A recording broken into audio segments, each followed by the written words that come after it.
So first of all, we are nothing but melodies. We are nothing but cosmic music played out on vibrating strings and membranes.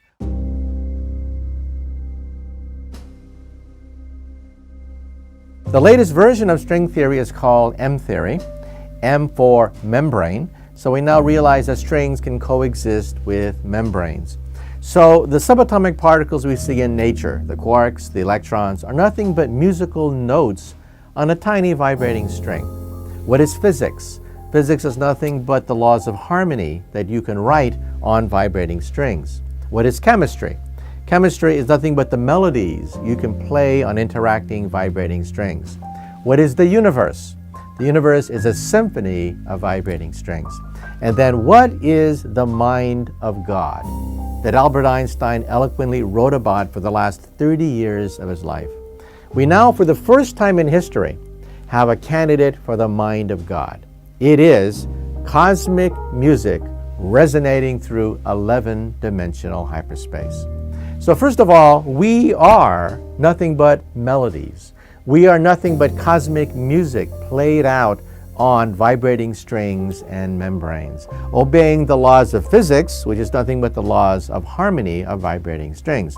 But why 11? It turns out that if you write a theory in 15, 17, 18 dimensions, the theory is unstable. It has what are called anomalies. It has singularities. It turns out that mathematics alone prefers the universe be in 11 dimensions. Now, some people have toyed with 12 dimensions. At Harvard University, for example, some of the physicists there have shown that a 12-dimensional theory actually looks very similar to an 11-dimensional theory, except it has 2 times, double times, rather than one single time parameter. Now, what would it be like to live in a universe with double time? Well, I remember a movie with David Niven. David Niven played a pilot who was shot down over the Pacific, but the angels made a mistake. He was not supposed to die that day. And so the angels brought him back to life and says, "Oh, sorry about that. We killed you off by accident. You were not supposed to die today." So in a great scene, David Niven then walks through a city where time has stopped. Everyone looks like this.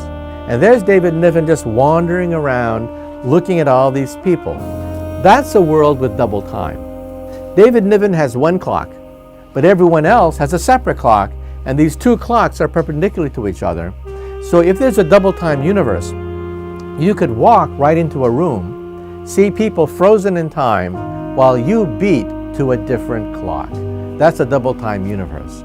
Now, this is called F theory, F for father, the father of strings.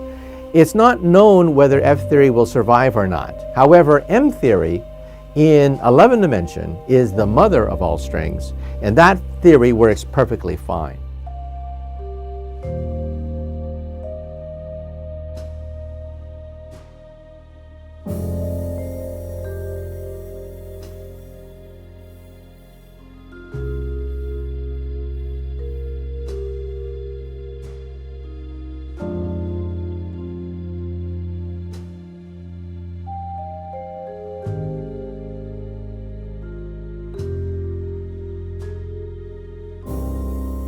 In other dimensions, dimensions beyond 11, we have problems with stability. These theories are unstable. They decay back down to 11 dimensions. They have what are called anomalies, singularities, which kill an ordinary theory. So the mathematics itself forces you to 11 dimensions. Also, because this is a theory of everything, there's more room in higher dimensions to put all the forces together. When you put gravity, electromagnetism, and the nuclear force together, 4 dimensions is not big enough to accommodate all these forces. When you expand to 11 dimensions, bingo, everything forms perfectly well.